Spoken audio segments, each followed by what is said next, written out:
नमस्कार। बेलुका 7:30 बजेको नेपाल लाइभ समाचारमा स्वागत छ। म पुष्पा केसी। सुरुमा मुख्य समाचार शीर्षकहरू।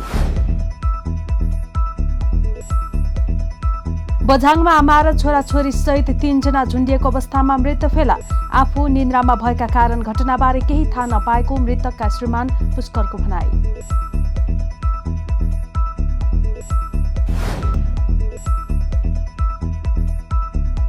सम्पत्ति शुद्धिकरण विभागद्वारा मिटर ब्याजी श्याम परदेशी दम्पति विरुद्ध मुद्दा दायर। 4 करोड बिगो दाबी ऋण लिएको भन्दै 5 गुणा भन्दा बढीको कागज गराएको आरोप।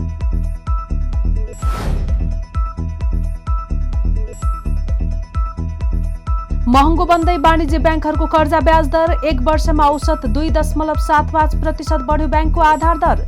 सबैभन्दा धेरै आधार दर कुमारी ब्याङ्कको।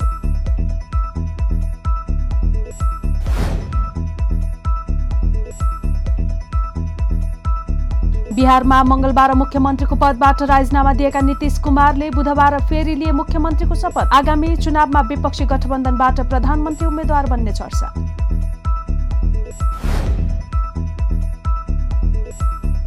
र नेपाली राष्ट्रिय क्रिकेट टोलीका अलराउन्डर दिपेन्द्र सिंह ऐरीको आइसिसी T20 वरियतामा सुधार। 8औं स्थानमा उक्लिए। आसिफ र अविनाशको खस्कियो। सामान राम्रो छ, ढुक्क हुनुहोस्। थाहा छ त्यसैले त यही लिन आएको। गुणस्तरीय प्लम्बिङको भरपर्दो नाम मार्बल।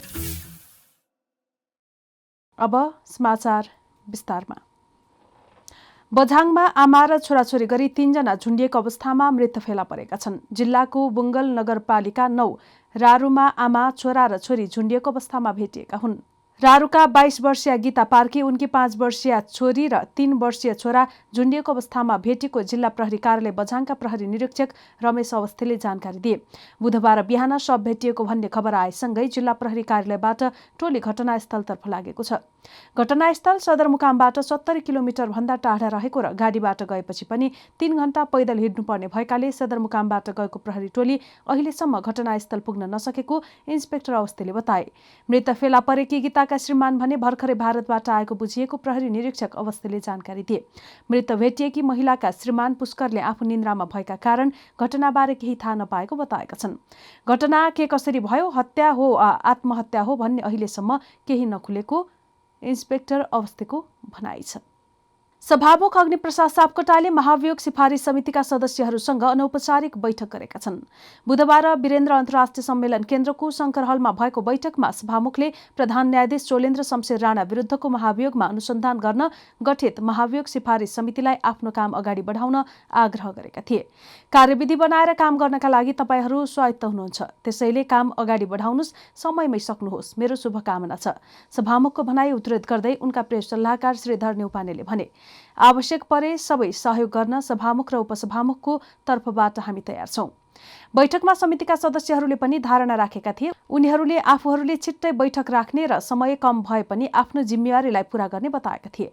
अनौपचारिक भनिएको सो बैठकमा समितिका 11 मध्ये काठमाडौँमा उपलब्ध 8 सदस्य सहभागी थिए। शिवमाया तुम्बा हाम्फे, कृष्णभक्त पोखरेल, यशोदा गुरुङ, रेखा शर्मा, एकवाल मिया, मीनबहादुर विश्वकर्मा, कल्याणी खड्का लगायत सहभागी थिए। बैठकमा सभामुख सापकोटा, उपसभामुख पुष्पा भुसाल, संघीय संसद सचिवालयका महासचिव डाक्टर भरतराज गौतम, प्रतिनिधि सभाका सचिव गोपालनाथ योगी, सिफारिस समितिका लागि तोकिएका सचिव लक्ष्मी प्रसाद गौतम र कर्मचारीहरू पनि सहभागी थिए। महासचिव गौतमले सिफारिस समितिका सदस्यहरूलाई समितिका लागि तोकिएका सचिव र कर्मचारीहरूको विषयमा जानकारी गराएका थिए। गत फागुन 1 गते सत्तारूढ दलहरू कांग्रेस, माओवादी केन्द्र र एकीकृत समाजवादीका 98 जना सांसदले प्रधान न्यायाधीश चोलेन्द्र शमशेर राणा विरुद्ध महाभियोग प्रस्ताव दर्ता गराएका थिए। महाभियोग प्रस्तावमा 21 बुँदा उल्लेख गरिएको छ, जसमा राणाले लोकतन्त्र, मानवाधिकार, जनताको न्याय, विधिको शासन, संवैधानिक स्वतन्त्रता र जिम्मेवार न्यायपालिकाको जगेर्ना गर्न नसकेको उल्लेख गरिएको छ। प्रतिनिधि सभाको फागुन 22 गतेको बैठकबाट महाभियोग सिफारिस समिति गठन गरिएको थियो। मिटर ब्याजी श्याम परदेशी दम्पति विरुद्ध मुद्दा दायर भएको छ। श्याम परदेशी भनेर चिनिने सर्लाहीको कविलास नगरपालिका 2 का श्यामकृष्ण शाह र उनकी श्रीमतीलाई विपक्षी बनाउँदै विशेष अदालतमा मुद्दा दर्ता गरेको हो। सोझा जनतालाई झुक्क्याएर चर्को ब्याजमा ऋण दिने र झुक्क्याएरै कृत्य तमसुक बनाउने, ऋण लिएको भन्दै 5 गुणासम्म बढीको कागज गराउने परदेशी विरुद्ध विशेष अदालतमा मुद्दा दायर भएको हो। 3,20,92,658 रुपैयाँ बिगो दाबी गर्दै मुद्दा दर्ता गरिएको छ। सम्पत्ति शुद्धिकरण विभागले उनकी पत्नी मञ्जु देवीलाई पनि प्रतिवादी बनाएको छ। उनलाई भने 65,65,355 रुपैयाँ बिगो दाबी गरिएको छ। नेकपा माओवादी केन्द्रका अध्यक्ष पुष्पकमल दाहाल प्रचण्डले नागरिकता विधेयक प्रमाणीकरण भइसक्नुपर्ने बताएका छन्। जापान भ्रमणबाट बुधबार फर्किएका प्रचण्डले त्रिभुवन विमानस्थलमा पत्रकारहरूसँग कुरा गर्दै राष्ट्रपतिले विधेयक रोक्नुहुन्न भन्ने आफूलाई लागेको बताए। मैले जापानमा पनि पत्रकारहरूसँग भनेको थिएँ, राष्ट्रपतिले नागरिकता विधेयक रोक्नुहुन्न भन्ने मलाई लाग्छ। उनले भने ढिलो नहुनु पर्थ्यो। मैले हिजो पनि जापानमा अन्तिममा त्यो कार्यक्रम सकेपछि पत्रकार भेटघाटमा भनेको थिएँ, राष्ट्रपतिजीले रोक्नुहुन्न भन्ने मलाई लाग्छ र ढिलो नहुनु पर्थ्यो। असार 24 गते संसद सचिवालयमा दर्ता भएको विधेयक साउन 6 गते प्रतिनिधि सभा र साउन 12 गते राष्ट्रिय सभाबाट पारित भएको थियो। विधेयकलाई साउन 15 गते नै सभामुख अग्निप्रसाद सापकोटाले प्रमाणित गरेका थिए, तर राष्ट्रपतिबाट प्रमाणीकरण भएको छैन। नेकपा एमालेका सांसद खगराज अधिकारीले नेपाल सरकारले स्वास्थ्य बीमा कार्यक्रमलाई कोल्याप्स पार्न खोजेको आरोप लगाएका छन्। प्रतिनिधि सभाको बुधबारको बैठकमा समय लिएर बोल्दै उनले उक्त आरोप लगाएका हुन्। अर्थमन्त्री जनार्दन शर्माले बीमा कार्यक्रमलाई कम्पनी मार्फत सञ्चालन गर्ने विषय बजेट भाषणमा राखिएदेखि नै यसको विरोध भइरहेको छ।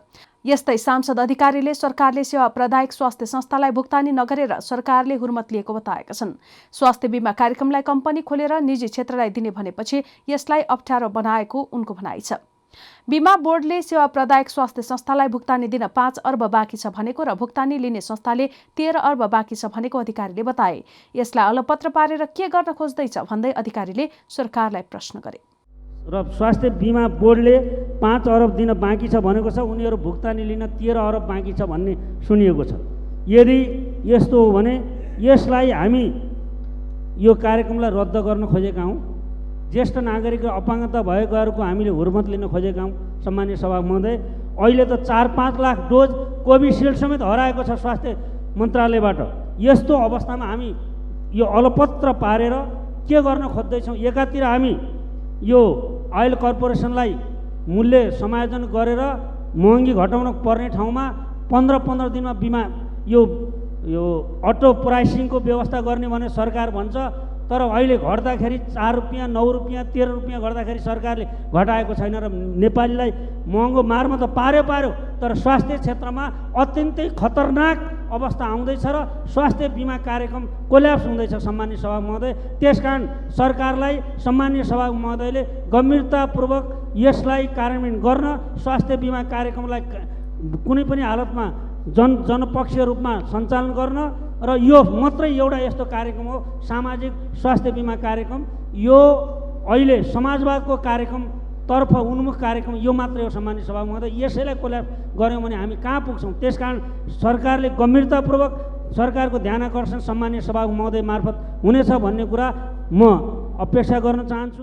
नेपाल सरकारले सञ्चालनमा ल्याएको यो कार्यक्रममा कुल बीमित सदस्य संख्या 53,04,270 रहेका छन्। सेवा लिने 20,89,579 जना छन्। सबै जिल्ला र 745 स्थानीय तहमा विस्तार भएको छ। सेवा प्रदायक स्वास्थ्य संस्था 441 रहेका छन्। यो कार्यक्रम अन्तर्गत सरकारले बीमितबाट 11 अर्ब रुपैयाँ सङ्कलन गरेको छ।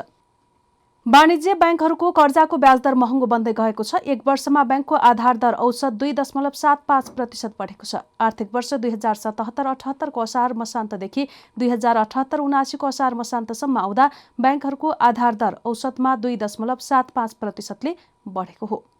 आर्थिक वर्ष 2077-78 को असार मसान्तसम्ममा औसत 6.74% रहेको ब्याङ्कहरूको आधार दर गत आर्थिक वर्ष 2078-79 को असार मसान्तसम्म आउँदा 9.49% पुगेको छ।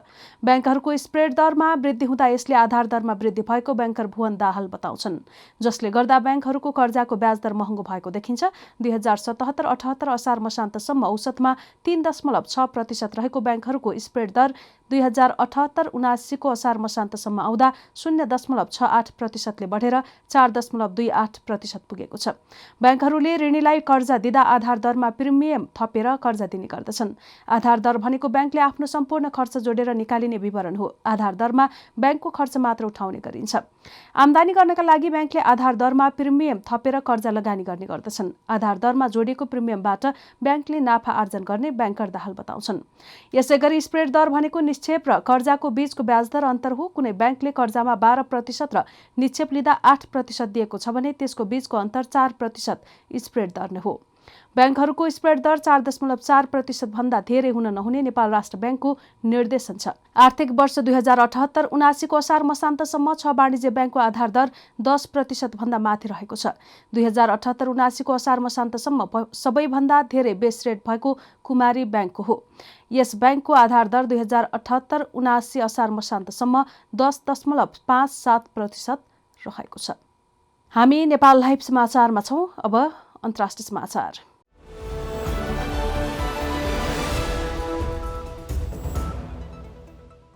नेपालसँग सीमा जोडिएको भारतीय राज्य बिहारमा मंगलबार मुख्यमन्त्रीको पदबाट राजीनामा दिएका नीतीश कुमारले बुधबार फेरि मुख्यमन्त्रीको शपथ लिएका छन्। नीतीश कुमारसँगै राष्ट्रिय जनता दलका तेजस्वी यादवले उपमुख्यमन्त्रीको शपथ लिएका छन्। नीतीशले बुधबार पटनामा 8औं पटक बिहारको मुख्यमन्त्रीको शपथ लिएका हुन्। सन् 2020को बिहार विधानसभा चुनावमा 243 मध्ये 45 सिट मात्र जितेको जनता दलका नेता नीतीशको राजीनामा र शपथले भारतीय राजनीतिलाई नै तरङ्गित बनाएको छ। केन्द्रीय सत्ता चलाइरहेको भारतीय जनता पार्टीसँग मिलेर सरकार चलाइरहेका नीतीशले मंगलबार मात्रै 5 वर्ष लामो सहकार्य तोडेका थिए। नीतीशले भाजपा नेताहरूले आफ्नो पार्टी फुटाउन खोजेको आरोप लगाउँदै आएका छन्। यता भाजपाका नेताहरूले भने नीतीशले आफूलाई धोका दिएको बताएका छन्। 2024को लोकसभा चुनावमा नीतीश अब विपक्षी गठबन्धनबाट प्रधानमन्त्रीको उम्मेद्वार हुने भारतीय सञ्चार माध्यमले जनाएका छन्। केही दिन अघि उनले काङ्ग्रेस आइकी अध्यक्ष सोनिया गान्धीसँग टेलिफोनमा कुरा गरेका थिए। उक्त कुराकानीका क्रममा सोनियाले भावी प्रधानमन्त्रीको उम्मेद्वारबारे कुरा गरेको दाबी गरिएको छ। नेपाल लाइभ समाचारमा अब खेल समाचार।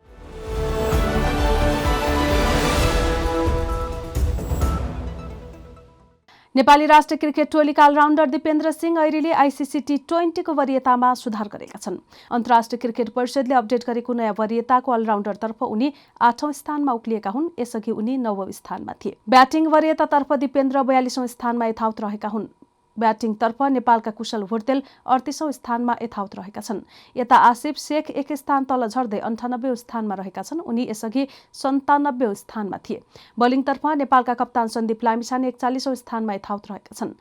बलिङमै अविनाश बोहरा 2 स्थान तल झरेर 94औं स्थानमा पुगेका छन्। उनी यसअघि 92औं स्थानमा रहेका थिए। सामान राम्रो छ, ढुक्क हुनुहोस्। थाहा छ त्यसैले त यही लिन आएको। गुणस्तरीय प्लम्बिङको भरपर्दो नाम मार्बल। नेपाल लाइभ समाचार सकिएको छ। समाचारको अन्त्यमा मुख्य समाचारका शीर्षकहरू फेरि एकपटक। बझाङमा आमा र छोराछोरी सहित 3 जना झुन्डिएको अवस्थामा मृत फेला। आफू निन्द्रामा भएका कारण घटनाबारे केही थाहा नपाएको मृतकका श्रीमान पुष्करको भनाई।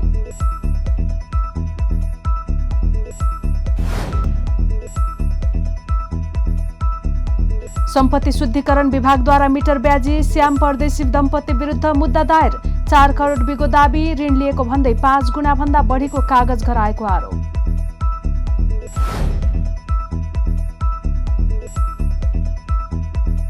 महँगो बन्दै वाणिज्य ब्याङ्कहरूको कर्जा ब्याज दर 1 वर्षमा औसत 2.75% बढ्यो ब्याङ्कको आधार दर। सबैभन्दा धेरै आधार दर कुमारी ब्याङ्कको।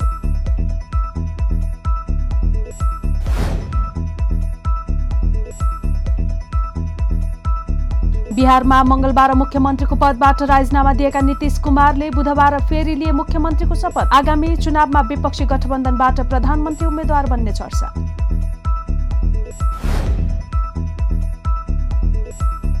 र नेपाली राष्ट्रिय क्रिकेट टोलीका अलराउन्डर दिपेन्द्र सिंह ऐरीको आइसिसी T20 वरियतामा सुधार।